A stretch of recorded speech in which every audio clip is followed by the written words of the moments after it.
One of the things any camper van needs is a good set of window covers. You need them for privacy and to help keep the van cool in the summer and warm in the winter. For the prototype camper setup that I made for the rented van, I cut window covers out of ordinary cardboard. I painted one side matte black and I glued dollar store emergency blanket to the other. Those covers worked quite well. They were easy to put up, easy to store, and the corrugated cardboard even provided a little bit of insulation. But if there was any condensation, the cardboard got wet. The cardboard also crushed easily and did not insulate well. Living in Canada, one of the things we want to be able to do is to stretch the camping season as much as we can, and that means minimizing the heat that is lost through the windows. The van we bought is a different year than the one we rented to test out, so the windows are a bit different. Since they were a bit bigger, I was able to use the old windows covers as templates for making the new ones. I tried to get a good tight fit so that if we want to stealth camp, we will not have any light visible from the inside. Before making them, I thought a lot about what to use for the new covers: corrugated plastic, styrofoam, reflectix. One of the options I was heading for was a quilted sandwich of black felt, thinsulate, and radiantex, which is a coat lining material with a reflective side. I worried they might be a bit floppy, and it would have been expensive to buy all those fabrics.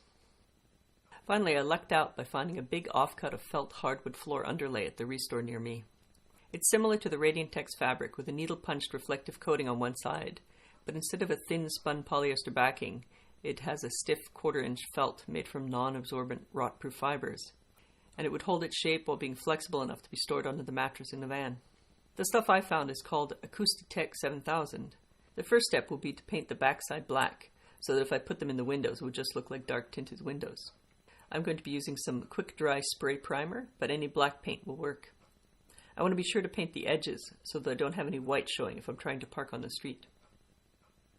This material is a bit tricky to find in small quantities.